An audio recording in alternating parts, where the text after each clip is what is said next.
At this time, we're joined by Sporting Kansas City manager and sporting director Peter Vermes. First question will go to Daniel Sperry with the Kansas City Star. Daniel, your line is open. Peter, just what was the main factor in the result tonight for you guys, do you think? Main factor? I thought we had better the chances in the game. They finished on a set piece. They had their best chance of the game was the one that Timmy made off his face at the end of the game, which we were pushing everything forward. Outside of that, they really didn't have much. They scored on a corner. We had, like I said, we had the better chances of the game, and obviously the no call on the stop the player makes Shevchenko inside the box on Daniel's ball. I mean, it's a handball. I mean, I don't know what I don't know how hard that was, but obviously it was. Just overall, kind of given the grand scheme of the season, is it frustrating to end the season this way after kind of so early people had kind of maybe written you guys off? Anytime you go out of the playoffs without winning it, you're frustrated. Obviously, credit to Houston. They played a solid game, but like I said, I think when you look at the chances, the opportunities that we had, we just didn't finish, unfortunately. And like I said, I go back to it. I think it's not a hard decision to make when you have replay.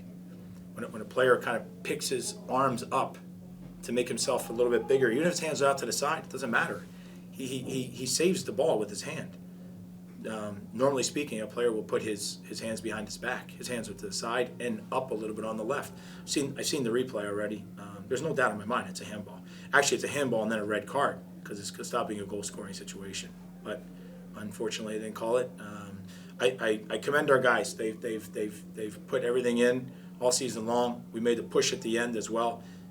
We had a couple chances even at the end of the game, right in front of them. But they had some good blocks and. We just couldn't find the back of the net. Our next question will go to Todd Palmer with KSHB 41. Todd, your line is open. Hey, Peter, what explanation were you given either by the fourth official or at any point about why they didn't go to VAR to look at that? Well, they're going to say that they did look at it, and they'll say that the VAR person said that they didn't need to check it, which, again, how I have no idea. Next question will go to Chad Smith with the Kansas City Soccer Journal. Chad, your line is open. Peter, sorry about the result tonight.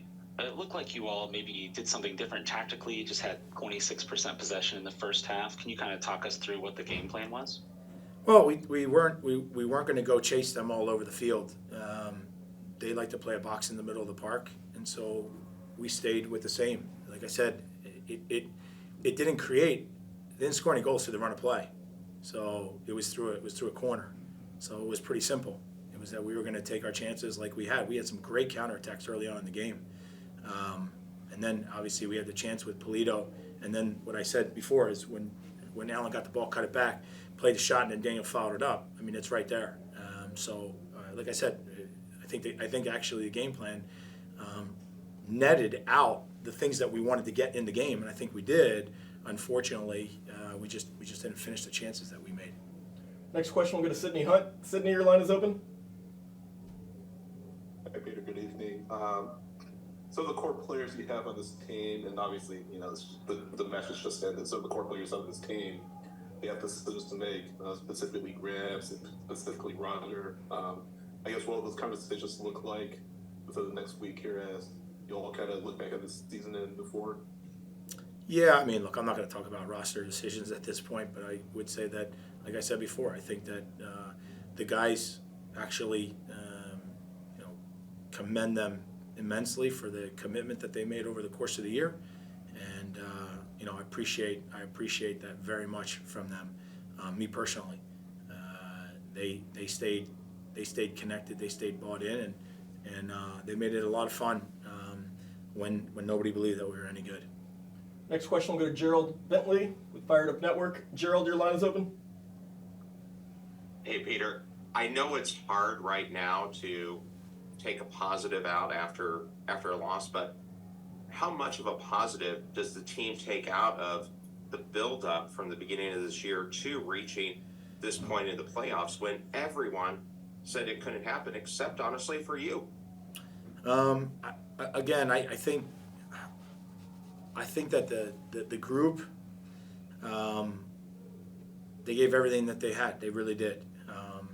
And in the times when, they lacked a lot of confidence just because they weren't getting the results, and excuse me, everybody was saying how bad they were when they really weren't that bad.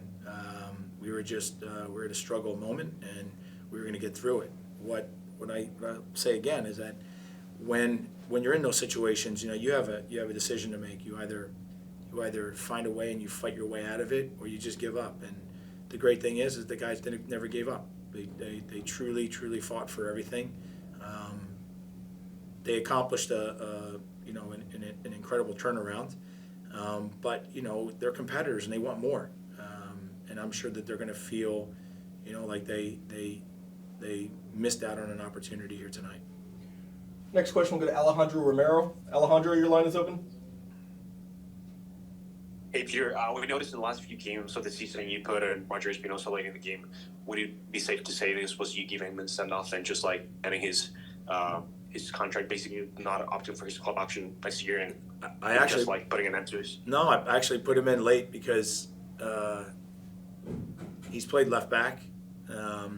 We've had obviously a situation where Logan and Dembe went out with an ACL. Tim was really not fit. He hasn't played a game in I can't tell you how many months.